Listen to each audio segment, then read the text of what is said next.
Tara, luto tayo ng pork binagoongan. I-sear muna natin yung karne, pork liempo yung gamit ko rito.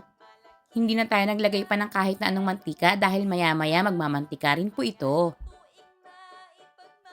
Sa pinaglutuan po natin ng karne, bawasan po natin yung nailabas po nitong mantika. Then dito po magigisa na po tayo ng bawang, sibuyas at kamatis. Samantalahin natin yung murang kamatis ngayon, mas maraming kamatis, mas masarap. Gisahin lang po natin itong mabuti, then dito po maglalagay na po tayo ng asin at paminta para may lasa na rin po ito. Saang lugar po kayo umaabot itong ating pork binagoongan recipe, pwede niyo po bang i-comment naman dyan?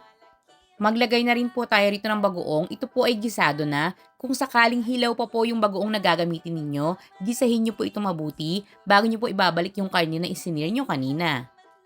Haluin lang po itong mabuti para kumapit ng husto yung mga pampalasa natin sa karne. Then dito po maglalagay rin po tayo ng kaunting tubig. Takpan, then kapag kumukulo na, hinaan na lang po yung lakas ng apoy sa medium-low heat hanggang sa tuluyan pong lumambot yung karne. I-adjust yung lasa depende na po sa inyong preference. Yung paglalagay po rito ng sili, nakadepende rin po ito sa inyo. Then para mas masarap at mas healthy pa, maglagay rin po tayo rito ng piniritong talong.